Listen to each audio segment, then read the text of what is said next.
All right, so let's dive in.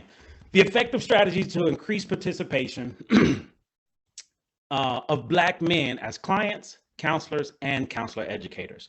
So overview, what we're going to be talking about today. The rationale. This is a study that I conducted a few years ago during my dissertation back in 2018. So we're going to talk about the rationale of the study, literature review, participants of this study, what's trending, what are some of those belief systems that we may have or hold on to, and then we'll be talking about the 3EM model for change, which is the model that I created from this dissertation, and then support and advocacy. So you're going to be able to get a lot of information in a small amount of time. So with no further ado, let's dive in. So the rationale, why did I conduct this study? So for me, as Sandrika mentioned, we are unicorns. Yes, I know that for me as a Black male in this profession, I'm a unicorn. I am a very rare breed, hard to find. And that's what makes this difficult for us as a community for Black men. We want to work with somebody that look like us. So if you don't look like me, it's going to be hard for me to even try to connect with you in any capacity, because I like people that look like me. I trust people that look like me, especially as a Black man.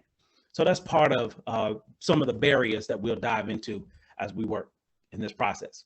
So the study, where it came from. So back over years ago, when I was a master's student back in 2008, 2009, as a master's level clinician, I'm working in the profession, and I was encouraged by my professors to go to therapy, just try therapy. And I was like, yeah, I'll go, I'll check it out, see what's happening. Mind you, I am a therapist. I'm working to become a licensed clinician, and I'm in a master's program learning how to become a therapist. So once my professor mentioned, hey, you want to go to therapy? I said, okay, I'll go. Scheduled an appointment at the counseling center. Now, once I scheduled my appointment, we'll say, for instance, Thursday at 3. Thursday at 3 came, I canceled. To this day, I don't know why, but I canceled. Scheduled again, rescheduled, apologized. Let's try it again. Second appointment, I canceled again. It wasn't until the third appointment I finally decided to get over myself and get out of my own way, and I decided to go to this session. Now, it's on campus at University of Alabama in Birmingham. Many of you know this campus. And I'm going to my therapy session, looking around, ducking and dodging, seeing who sees me go to this therapist. Mind you, I'm a semester away from graduation, and I'm terrified for anybody to find out that I'm going to therapy. That's when I knew how deeply rooted the stigma of this profession was for me, especially as a Black man. Because even when I went in, I'm thinking about a fake name. So Clark Kent, Ghostface Killer. I'm trying to create different names to avoid outing myself. And I'm a semester away from graduating. That's how deeply rooted this is. And I decided when I went to the therapist, it was a Black woman. And I sat on her couch and talked to her like she was Oprah. It was one of the greatest moments I ever had in my life. It was beautiful. And it was from that moment, my experience in therapy, I decided this is what I want to dedicate my career to. This is what I want to dedicate my life to, this profession. That's when it started. So years later, when I went back to school to get my PhD, that's when I got into studying this work. So the rationale, the counseling profession has evolved over the years from traditional white men and white women dominating to this profession to a more diverse culture of helping professionals and a varying of race, gender, and age. The African-American community has been underserved and underrepresented in this profession for many years. More specifically, Black men are the most underrepresented as clients, counselors, and counselor educators. So that means we're not going to therapy. We're not getting into this profession as clinicians, and we're definitely not going further to become counselor educators, meaning earning a PhD in counselor education to teach therapy. That's what I do now. So I'm a licensed professional counselor. I've been in private practice about 11 years. I've been in the counseling profession 16 years. I've been a counselor educator 9 years. I've been doing this work for a little while. But yes, I feel by myself oftentimes because there's just not a lot of Black men around me. And when I do find a Black man at a conference or in one of these network events, it's automatic. Link up. Let's connect. Who are you? What you doing? Where you at? So we know of each other. It's a very small number, and we try to connect with each other for referrals, for assistance, for support, because it's hard doing this work, specifically, especially as a Black man. So that's why I got into this study. So the literature review, despite many innovations in the counseling profession, men participate in counseling at a lower rate compared to women. Anybody want to take a guess why? Feel free to use the chat box. Y'all a little gunshot, no problem. No problem at all. We're going to keep moving. Men have underutilized, thank you, internalized stigma. Thank you for that response. I appreciate it. Now we diving in. Okay, there we go. Pride, I love it. I love it. So there are several reasons, and I love the reasons that you all put down. So many men have underutilized counseling services for years due to beliefs, traditional gender roles, and concerns of masculinity. Traditional male gender roles have also been made an impact on men choosing not to seek assistance from utilizing counseling services. So as I mentioned before, when I went myself, I'm terrified of who sees me. Not only terrified of who sees me, I begin to question my own masculinity. Am I man enough? Me going to therapy. There's a correlation that I put with my belief of getting assistance means that I may be lacking masculinity. So a lot of men have this. I experienced it myself. Years of conditioning and accurate information about mental health and counseling within the community has served as a barrier for African-American men who considered counseling, participating in counseling. So even for me, in school, learning about this profession, I was still plagued by the barriers within this profession. No matter how much education I had, I was still plagued because what I was taught about counseling, many of you were taught the same, wasn't the most accurate. Meaning, for many of us, you don't go to God, you don't go to therapy, you go to Jesus. That's who you talk to. You talk to Jesus. But last time I checked, Jesus made therapists. So yeah, he had water and the wine. He gave us therapists too, especially Black therapists. We're here, we're present, we're available. So that fear of seen as weak, all of those things, I appreciate everybody's input in the chat box. So some of the factors, here are some of the factors that came up in this study. Cultural and systematic barriers to counseling. As we all know, systematic racism is a real thing. If we don't know it, let's talk after this. We got some more work to do. So systematic barriers of counseling. Why would I go see somebody who I don't trust? And if I'm only seeing men and women, white men and white women doing this work, why would I want to do the work? The stigma of counseling within our community, within the Black community, a lot of us, well-educated, doing really well for ourselves, still don't believe in therapy. We believe in church. We believe in God. We believe in Christianity. We believe in religion more than we may believe in therapy. There's a reason for that. Some of the cultural norms, values, and beliefs. Here's another one. Our cultural norms, values, and beliefs, we keep it to ourselves. Whatever problems we have at home, you keep it at home. Whatever issues we have, keep it a secret, sweep it under the rug. If you don't believe me, look to your neighbor. I told you we're going to have fun. If you don't know, look at yourself. If you don't believe in yourself, look at your parents. Because we're going to be just like our parents, the complete opposite, or somewhere in the middle.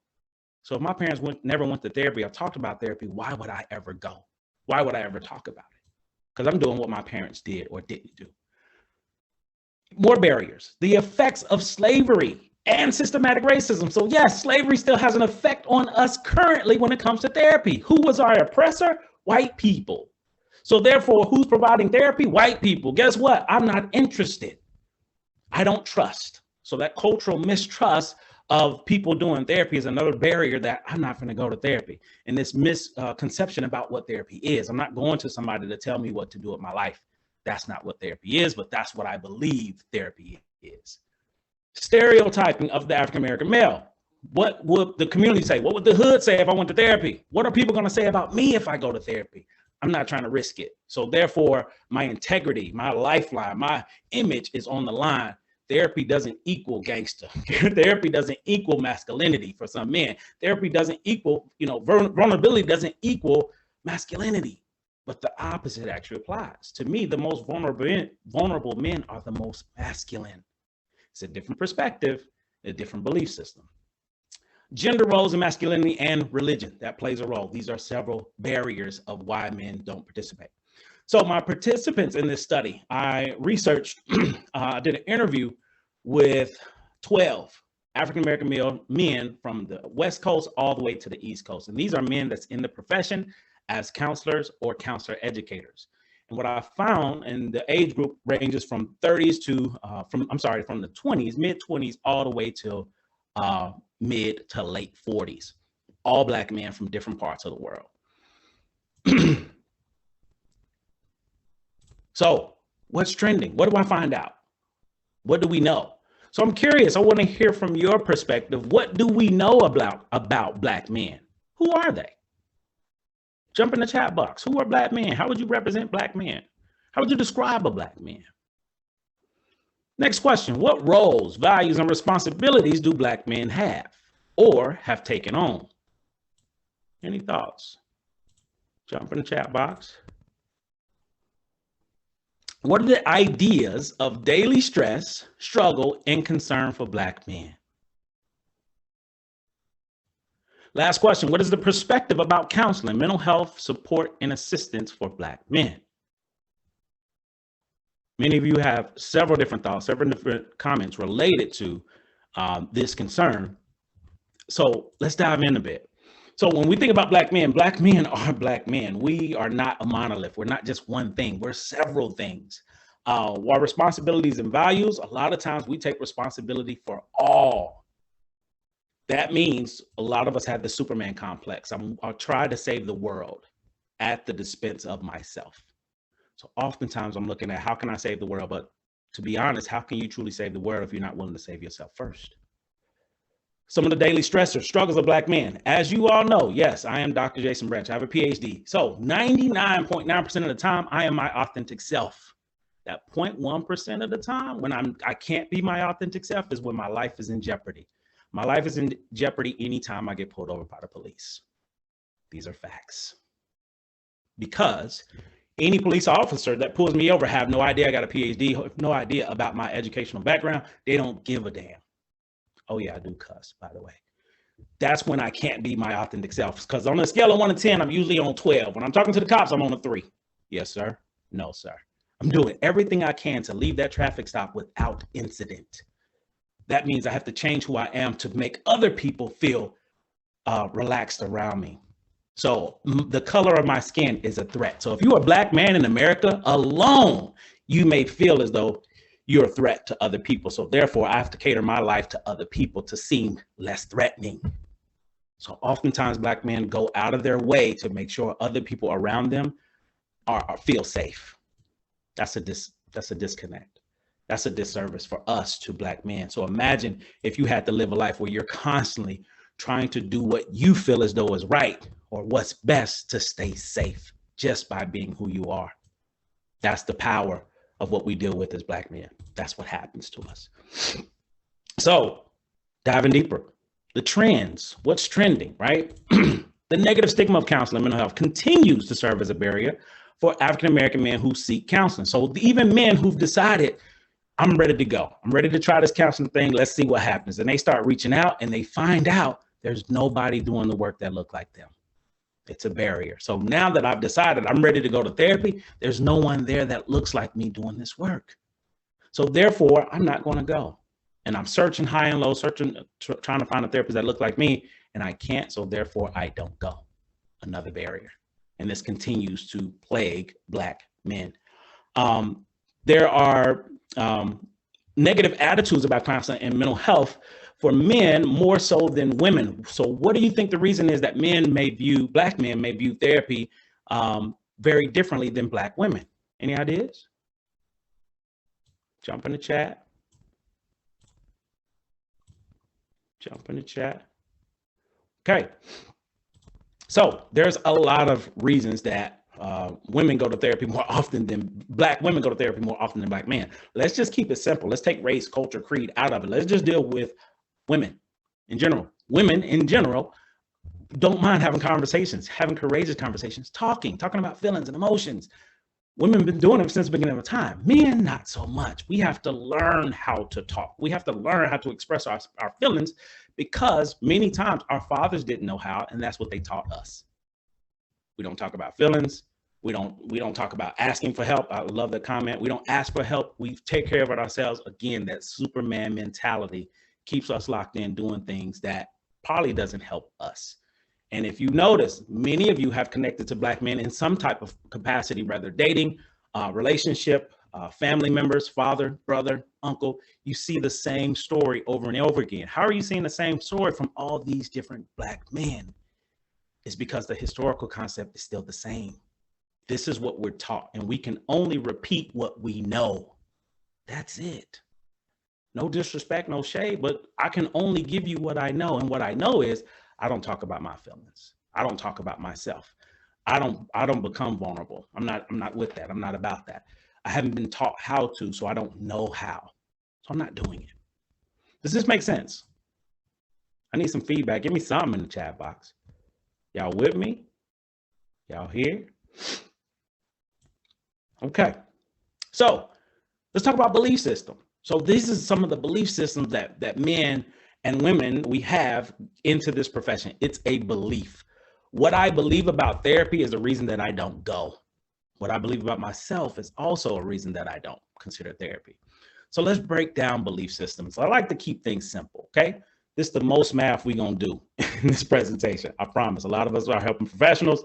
We don't like a lot of math. So this is the most math we're going to do. What if I told you that 2 plus 2 equals 4? What would you say? I'm assuming, yeah, that's correct. That's fine. That's good. What are we talking about? What's the big deal? But what if I told you that 2 plus 2 equals 5? Then what would you say? Yeah, Dr. Branch needs to lose his doctorate. Who's talking about 2 plus 2 is 5?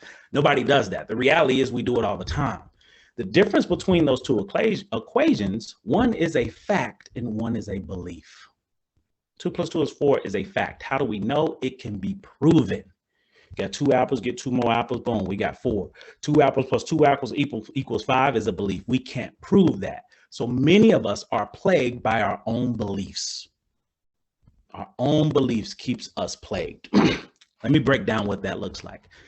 Because oftentimes we hold on to our beliefs so much, they become truths to us.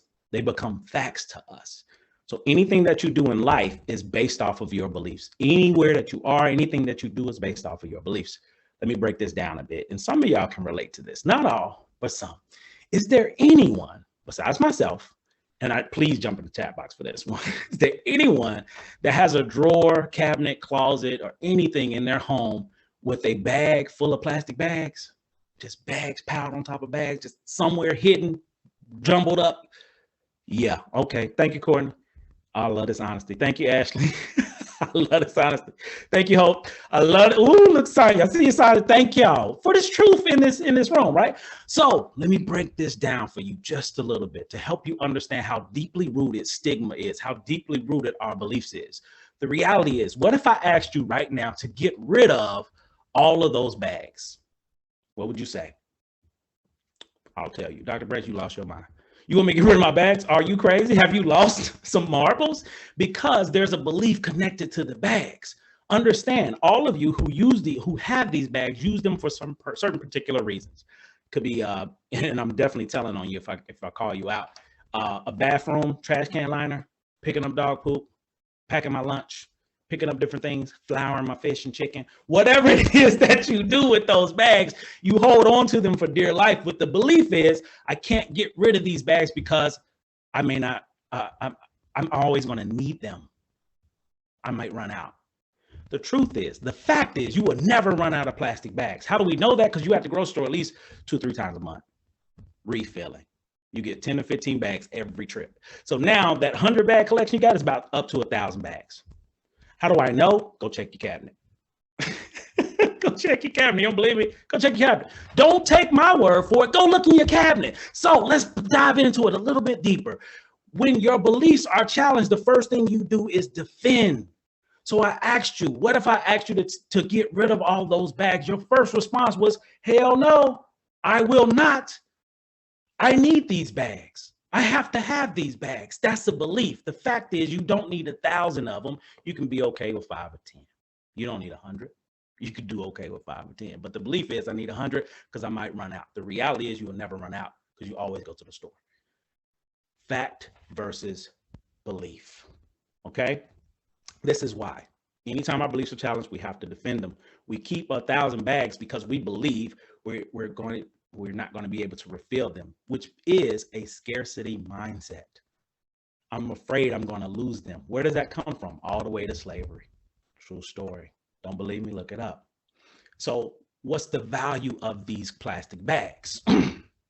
I'll help you. 0 cents. They cost nothing. People will pay you to take these bags. These are facts, okay? So the bags cost you nothing, but you hold on to them like they have value. The reality is they have no value besides the value that you placed on a plastic bag. All facts, all day. And if you're that deeply rooted to a plastic bag, imagine the other concepts that you hold on to that have no value, no meaning besides what you gave it. We just talking about plastic bags. Let's not get into politics.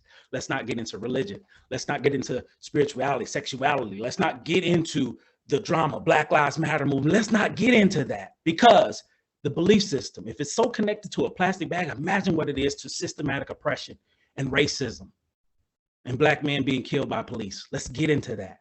It's hard because I don't want to believe what I see, because my belief is powerful. Let's take it to another level. For those who don't do plastic bags, I get it. I respect it. That's fine. Some of you may have that can of grease on the side of the stove. Yeah, true story. Some of y'all might have it. All right. So that can of grease on the side of the stove, you recycling grease. I know I'm not the same. I know I'm not the only one, because for my mom, she was cooked chicken on Friday. We had fish on Saturday. By Sunday, we had chicken fish. I ain't the only one that was eating chicken fish. Don't play me. I am not the only one. We was recycling grease. Now understand why you're recycling grease, because our grandparents, great-grandparents, great-grandparents, they had to recycle grease because that's all they had. Maybe 5 cents to buy lard that would have to last a month. That's why they recycled the grease. It's 2021. I don't know why the hell we still doing it. All facts, all day. Let's dive deeper. We went from bags to grease. Let's go to religion, okay? Let's go to religion. This is really uncomfortable, especially in the South, especially in the Black Belt. This is uncomfortable talking about religion. Now, this is not blasphemy. This is for you to challenge your beliefs. Understand, religion is beliefs, is faith. We're connected to things unseen. That's faith. I'm not here to preach, but I want to teach. So it depends on where you were born and raised based off of your parents, where you're born. So if you're born in Provo, Utah, you might be a Mormon. Birmingham, Alabama, maybe a Christian or a Catholic. Iran, Iraq, maybe a Muslim. So based off of where you were born determines your religion based off of what your parents gave you. So your parents gave you the truth until you left home. 17, 18 years, that's when people change their religion after they leave the house, but they change because they became exposed to something new or different. That's when we get new information, we do different. And for many of us, we thought our parents was the closest thing next to God. They are God until they became real. Our parents became real when we find out that they lied. Yeah, mom and daddy lied. You found out later when you left the house. That's when they became real. And what you realized is we are human. We are people, and you cannot stop people from peopling. Ever. You've tried, never worked. You can't change anybody, right? There's only one person that you can control or change, and that's you. That's it. So we find out our parents are human. But let's go back to religion, all right? That's where we started. Beliefs versus facts. When it comes to religion, they are beliefs only, because we can't prove it. Let me give an example. Let's say, for instance, have anybody, put it in the chat box, has anybody that you know of or you yourself died, went to heaven, kicked it with Jesus, looked at his new sandals, touched his robe, had a drink with him, came back to earth and tell it how it is? Have you ever heard that? Have you ever seen it? No, you haven't. So therefore, I believe that this is what happens when I go to heaven. What about hell? Have anybody you know of or yourself died, went to hell, went to the barbecue cookout, got burnt crispy just a little bit, came back home and said, yo, hey, y'all better stay prayed up. It's hot down there in hell. Do you know anyone who's ever done it? Have you? No. So therefore, it's a belief. It's not a fact, because no one has died and came back and told us how it is. Our belief encourages our faith. Our faith is what we hold on to, things unseen, unheard, unknown. Does this make sense? Jump in the chat box for me. Get in there. So again, I'm teaching. Just want to give you some information, right? Because we don't challenge our beliefs. We don't look at the facts. So your homework, yes, there is homework. I need you to start questioning things. I need you to start challenging your beliefs. I need you to start doing some things different than you normally do. Your homework this week is to do something new, different, and uncomfortable every single day this week. Yeah, you thought we were just talking about black men. Now we talking about your ass. Woo, y'all don't know. I enjoy this. I love all of this because it's needed. It's necessary. We don't have these conversations, which is why we stay in the same zone that we're staying in. We don't have courageous conversations with our dad, with our mom, with our grandparents. We accept what's given. We accept what's given because that's what we were told to do. You're a child, stay in a child's place. But what happens when that child becomes an adult? He or she may still be treated like a child. Welcome to the Black community. If you relate, it's okay. We all do in some capacity, but where does it come from? the beginning. Let's continue. I hope this is helpful. I hope this is entertaining and educational. So we understand the belief system. So my challenge to you is challenge your beliefs. Whatever you have a belief about, challenge it. Find facts behind the belief. And a lot of times there are no facts to prove that you're right. It's all based off of what you believe. So let's dive deep. Facts. The negative stigma of counseling and mental health continues to serve as a barrier for Black men who are seeking counseling. That's a fact. How do we know? It can be proven. How do we know? Your presenter just shared. I shared my story with you. That was 2007, 2008. 2012 is when this research came out. It's 2021. It's still the same. These are facts because it can be proven. You know of men. You wouldn't came to this workshop if you didn't believe in that, if you didn't see it, if you didn't have evidence that men are not going. The specific population of men, especially Black men, continues to suffer the most because of the lack of participation, lack of engagement in counseling services compared to other minorities and women. It's us who could use the most help, who's dealing with the most, and get the least amount of help. Think about it. We need help the most and get the least amount. These are facts. How do we know? Ask your dad or lack thereof. Brother, boyfriend, whomever, you know Black men. More facts. Black men hold beliefs related to stigma, psychological openness, and help seeking, which in turn affects their coping behavior. So for Black men, you know of them, you know of us. If I'm not able to get assistance, if I'm not able to get help and I'm dealing with something, I need to find a way to cope. How do I cope? Women. You ever been in an unhealthy relationship with a Black man? You ever been treated a certain kind of way where you just feel like, what am I here for? Coping, possibly. The sex, it's great, but I don't get anything else. It's coping. Alcohol, marijuana, drugs, work, anything I can find to take my mind away, my emotion away. That's what I'm going to do because I wasn't taught or trained how to deal. I'm sorry, I wasn't taught or trained how to heal. What I was taught and trained was how to deal. Black men just deal with it. We deal with it. And it hurts my heart because of how we deal with it. It's not effective, it's not healthy, and it repeats itself over and over again because I'm not taught anything new or different until now. You all have the ability to help so many Black men start doing things different using the system that I'm going to teach you that I learned from my research. This is one step to start getting some changes for Black men. It's us, anybody, Black man or not, it's anybody, it's us. You're in this profession, you can help get more men in this profession. Let me show you how. All right. So I'm sorry, one last fact, and then I'll show you how. The exposure to mental illness, mental health awareness, the increased knowledge of mental health are factors that could potentially change the beliefs about the symptoms of mental health, mental illness, and mental health awareness within the Black community. Think about it. You come into this workshop, you come to the summit, day one, you got some new information that you may keep to yourself. I'm asking you, give it away. Do not keep this knowledge to yourself because everybody needs a piece of what you got today. And you got 2 more days of this. Give it away. We have to start talking about it. There's no shame. There's no fear in talking about it because it's happening, or we wouldn't be able to relate to the plastic bags, but we don't talk about it. Because I guarantee you, if you survey up to 10 people, 5 people in your arena, in your network, you're going to find some more plastic bag smugglers. All facts, all day. Now, let's break it down. The results. Okay, so the study, I looked at these 12 men from West Coast to East Coast, finding out these questions, asking them questions about their experience. What did you do? What did it take for you to become a clinician? What did it take for you to become a client? What did it take for you to get a PhD? And this is what they shared. At the conclusion of the data analysis, the researcher, myself, was able to identify 5 main themes of the story. Number 1, the value of mentorship. Somebody helped me. Somebody told me. Somebody encouraged me. Somebody inspired me. That person wasn't necessarily a bad man. It was someone, period. The second, the negative stigma related to counseling still serves as a barrier. And this was in 2018. The study was conducted 3 years ago.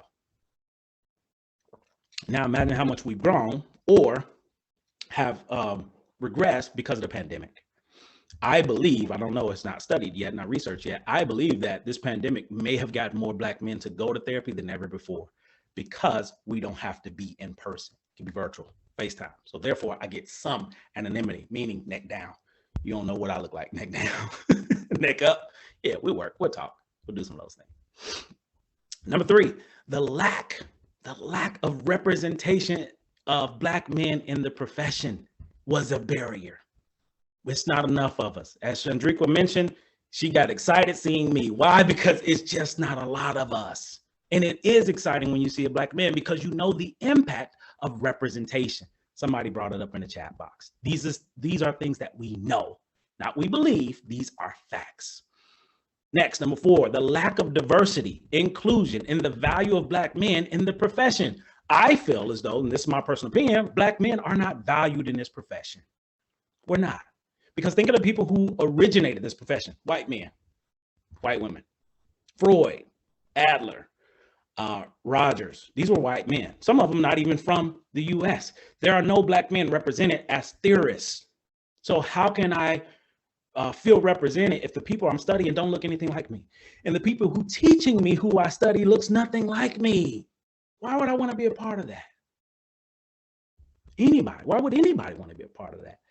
So that's what hurts us, the lack of diversity, equity, inclusion within community agencies, within universities, within classrooms.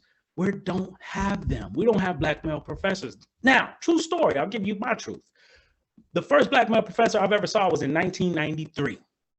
True story. It was Dr. Maurice Phipps. Anybody know who Dr. Maurice Phipps is? Put it in the chat box. If you know your movie history, yes, 1993 was the movie Higher Learning. The first Black professor I ever saw was Lawrence Fishburne playing a professor. True story. First time.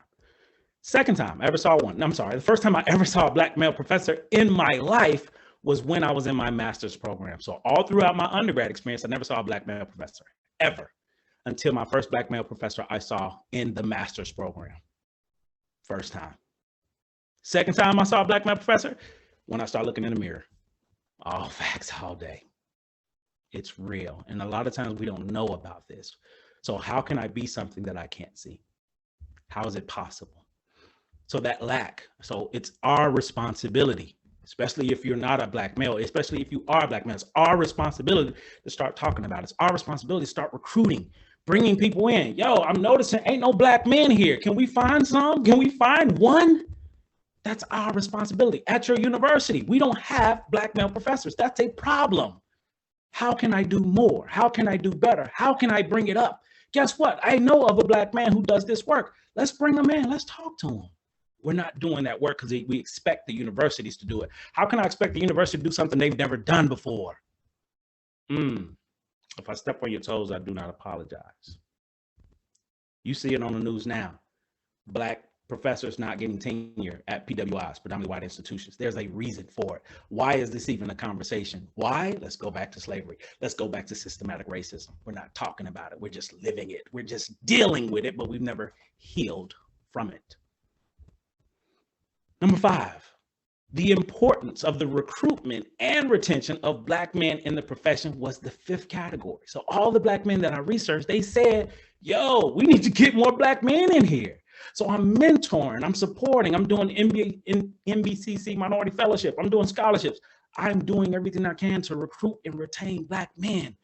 But if the Black men are doing this work and they're in the minority of the minority, how much are they really doing? Versus the majority being able to do the same thing and make the same impact. So the model, that's what we came here for, the model. So how? Dr. Branch, how? Give me all this insight, all this information, but how? Here is the how. It's called the 3EM model. Please take notes because you're going to be using this wherever you go. The 3EM model. E-E-E-M. First E, exposure. Second, education. Third, engage. Fourth, mentorship. That's it. Four-pronged approach. Exposure, education, engagement, mentorship. So let's break this down a bit because you may not understand it just yet, which is okay. So Break down. Number one, the first E, the exposure piece, right? So I'm gonna break this down using an analogy related to coffee. Then we're gonna bring it back to us as Black men. Any coffee drinkers out there? Pop in the chat box. Any coffee drinkers? Coffee drinkers. Okay, got a couple coffee drinkers. Good stuff. Good stuff. Has anyone ever heard of the coffee called Kope Luwak? Anyone? Anyone ever heard of Kope Luwak? Okay, not many, if any. All right, so let me tell you about Kope Luwak. Kope Luwak is a very rare, exquisite coffee. It's rich and bold and naturally sweet. It's uniquely harvested from Indonesia. It's only found in certain select places in the United States. It's very expensive. It can cost you between $150 and $225 per pound. It may cost you between $45 to $90 per cup. Facts. That's Kope Luwak, one of the world's most exquisite coffees. Now, let's use this model to break down Kope Luwak, okay? Because we're going to break it down using coffee, because you can relate to, and then we're going to break it down using therapy with Black men, which you can also relate to. So let's break it down. The exposure piece. For many of you, Kope Luwak did not exist until July 13th at 12:10 p.m. It didn't exist for many of you until right now because you became exposed to it. But exposure wasn't it. So just because somebody can get exposed to therapy doesn't mean they're going to go. Just because you got exposed to coffee, this Kope Luwak, doesn't mean you're going to drink it. Exposure isn't enough. You had to get educated. So that was the second P. The second E. You had to get educated. How did I educate you? I told you what Kope Luwak was. I told you where it's harvested and what it does and how much it costs. Therefore, you got educated about it. Once you become exposed and educated, then and only then you can make a choice. So before today, if you've never heard of Kope Luwak, you can never drink it. It did not exist to you. Now that you've been exposed to it and educated about it, you can choose to try Kope Luwak. I hope this is making sense because there wasn't a choice before. Next piece, next E, engagement. How did you engage? For many of you, you already started Googling. How can you Google something you don't know exists? It didn't exist to you 10 minutes ago. Now it exists. You're Googling. You're finding out. What is this coffee? Somebody said poop coffee. I'm Googling it. I'll tell you about it once we get to the end of it. But now you're Googling. Now you're interested. Now you're curious. Now you want to find out what you're for yourself. What is this amazing coffee I want to spend all my check on? True story. I'm just giving facts because that's what you're doing. How do we know? Look at the chat box. Don't take my word for it. Next piece, mentorship, right? Finding a mentor. Who taught you about Kope Luwak? Dr. Branch. Whether you know me or not, that's how you found out about it for those who didn't know. We just use the 3E model. Exposure, education, engagement, mentorship. That's it. What that does is gives you the option and opportunity to try something new, different, and uncomfortable. Look at God. Wow, this is mind-blowing for me. And I study this shit, okay? This is mind-blowing because it's simple. We just simplified how we can do this work. And when things are simple, that's what makes it easy. This does not have to be hard. Let's simplify it. So let's use that same model and relate it to Black men and therapy. Not just Black men, let's relate it to the Black community in therapy. Okay, let's break it down. First E, exposure. Let's talk about the beliefs. Then we're going to talk about the facts. The beliefs about therapy when it comes to the Black community is it costs too much. I don't need to go to somebody who tell me what to do. I don't need you to tell me what to do. There are no Black folks doing it. These are beliefs. The facts are there's no way you can go and have a one-on-one dialogue with someone who is non-biased and they leave their bias out and they come in to provide service for you. Doesn't have to be related to religion. They don't know you. You don't know them. So the fact is, it doesn't have to cost you an arm and a leg. You might be already paying for it through your insurance. And there are some therapists that do this work for free. These are the facts. So I have to be exposed to what's available, what's out there. If I've never seen a Black man doing this work, if I've never heard of a Black man going to therapy, why would I ever go? So that's the exposure piece. But just because somebody has been exposed don't mean they're going to go. The next thing has to be the education. It's our responsibility, if we know, to share. We know about therapy. Share it with Black men. Who are Black men? Your dad, your uncles, your brothers, your boyfriend, whomever. Share this knowledge to educate them about the facts. You can have a therapist and Jesus. Yes, you can have both. True story. These are the facts, not the beliefs. You can go to therapy and it doesn't have to cost you anything. How do we know? I'll give you a resource before we close out today. This is what we know. So it's our job to educate our people about this profession. Because once I'm exposed and educated, then I can choose. Oh, it doesn't have to cost me an arm and leg. Nobody got to know my business. It's confidential. I think I might try therapy. Because before I didn't think that. Before I thought if I go to my therapist, they might send me out to Bryce Partlow. Yeah, I know about Bryce Partlow. That's what we were taught. That's what we were told. Or I'm gonna go to my pastor for religious counseling. No, this is a little different. So we got to expose and educate. Then after that, we can engage. How do we engage? If you've been in therapy before, talk about it. Share your experience, especially if it was a great experience. Share your experience with a Black man. Yo, I went to therapy. It was one of the greatest things ever. Encourage the hashtag, try therapy, go on social media. It's out there. It's our job to start talking about it. Our issue is we don't talk about it. So if you are a therapist, if you experience therapy, our responsibility is to have conversations about it because we have conversations about everything else. All facts, all day. Last piece, mentor. That's you. Congratulations. Welcome to the world. You are now a mentor because you're an advocate for this profession. You being here, all of you here right now, you are an advocate. You're getting new information. Share this information with friends, family, and whomever in your inner circle first, then go outer. A lot of times we get so caught up in, oh my God, Black Lives Matter. I got to go to DC. I got to do this. I got to do that. No, sit down. Go home first. Let's start at home. Let's deal with mama. Let's deal with dad. Let's deal with grandparents. Let's deal with our family first, and then start looking at everybody else. And I will never give you something that I never did myself. So as I mentioned before, I've been a therapist for 16, I've been in this profession for 16 years. It took my mother 15 years to actually finally go to a therapist. 15 years. Guess what I was giving my mom? Exposure, education, engagement, mentorship for 15 years before she finally decided to go.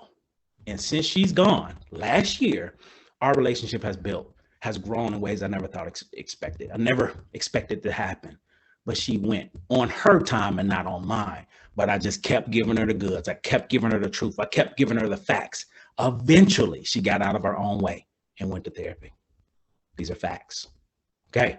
So now that we're going through the 3-year model, we understand how this model works. Okay. So the exposure piece, some of the men, the participants of the study, I can't be what I can't see.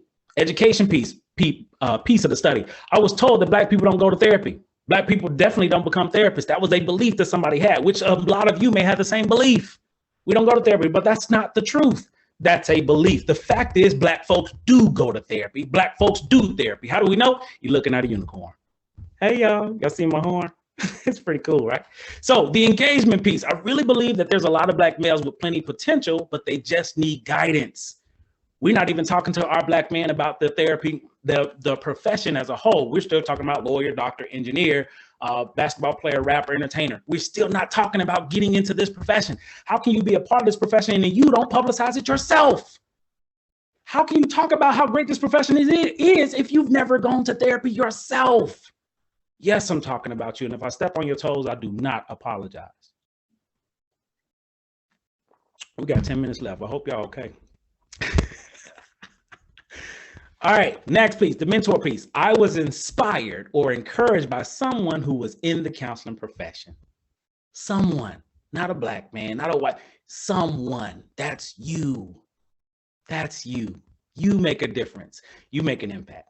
So now what do? I got all this information. What do I do with it? Let me help you with things to do. Number one, display some compassion and empathy. There's a reason. There's several reasons that Black men don't go to therapy. Stop beating up on them. Tell them to go to therapy. They've been told their whole life not to. They've been told their whole lives to just deal and not heal. So I have to know that. I need to be empathetic and compassionate, knowing they're dealing with barriers I don't know anything about, especially if I'm not a Black man. Become an advocate, an ally. Provide some assistance, serve, provide some guidance. Start talking about it. Again, I talked to my mom for 15 years. Do y'all hear me? 15 years. And one thing that I never did was give up. I never gave up. 15 years later, my mom and I's relationship has changed tremendously because of her experience in therapy, not mine. hers. So just keep talking. The issue that we have, if I tell you something, if I tell you about therapy, you need to go tomorrow. Nah, that's not how it works. Because I just mentioned to you, you need to get rid of those plastic bags. And what did you say? Oh, hell no, Dr. Branch. Same thing when it comes to therapy. Look at therapy like those plastic bags. Same thing. Same thing. Create efforts to recruit and retain Black men in your agency, at your practice, at your site. Find a way. Bring them in. We here. We just don't know. Let them know that you see them. Yes, Black man, I see you, brother. So Chandrika, that's as soon as I get on the call, she gave me love. I see you, brother. That felt good. Imagine if I wasn't already here. Imagine if I was a student, just hearing someone give me love for being present. My goodness. Be mindful of what you can control versus what you cannot. There's a lot of things outside of our control. When people go to therapy, outside of our control. What we share about therapy is in our control. Let's talk. Last but not least, utilize the 3EM model. Use it. Give it away. It's something I created, but it doesn't go away. To me, I'm just giving this information. It's not about money. It's about giving it away. The knowledge that we have is powerful. Give it away. Stop hoarding this information. The support and advocacy portion. Be mindful of what you say. Man, Black man ain't never gonna go to therapy. Really? Be mindful. My boyfriend will never do this, or my dad will never do that. Be mindful of what you say. Because when you, whether you say you can or can't, where you say never, it's truth. Whether you say I can do something or I can't do something, you're absolutely right. Be mindful of your speech. Discuss what you know, not what you just heard. What you heard a lot of times is beliefs. What you know is what you seek factual for yourself. To me, this entire summit is giving you factual information. It's your job to investigate further. Don't just take our word for it. Investigate further for yourself. That's how you get facts. Model behavior. How can you encourage somebody to go to therapy you ain't never been? Yeah, if I step on your toes, you already know. Model behavior. Go to therapy. Experience therapy for yourself. If you haven't been, there's a reason. Find out why. Get out of your own way. Become an advocate for the profession and in your network. Continue to grow and develop in this field. That's why you're at the conference. I hope you're not here just for CEs. You're here to grow and develop. So resources. I know you can't see my screen. I will definitely share my presentation with Dr. Richardson so she can send it to all of you. So you'll have it. No worries. But some of the resources, one of the ones I go to immediately is Psychology Today. You can go to www.psychologytoday.com, enter your zip code, and scroll through to see different therapists that may be available. Because you're in the state of Alabama, there's a program that's out, nonprofit program that provides free therapy. It's called Brother Let's Talk. I've been a part of this organization since its founding, and they provide free counseling services specifically for Black men. You can find them at brotherletstalk.com. Google it, just like y'all Google Kope Luwak. So the client has an ability to see a therapist 4 times for absolutely free in the state of Alabama. Reach out. Again, we didn't know, so we didn't do it. Also, you have telehealth counseling services, that telehealth, Talkspace, BetterHelp, Ayana Therapy. There's information out there, but just like Kope Luwak, it didn't exist before I knew. Today, you found out. Now, as we close out, I mentioned about Kope Luwak, the coffee, right? World's most expensive. And somebody Googled and found out that it consists partially of digested coffee cherries. Interesting.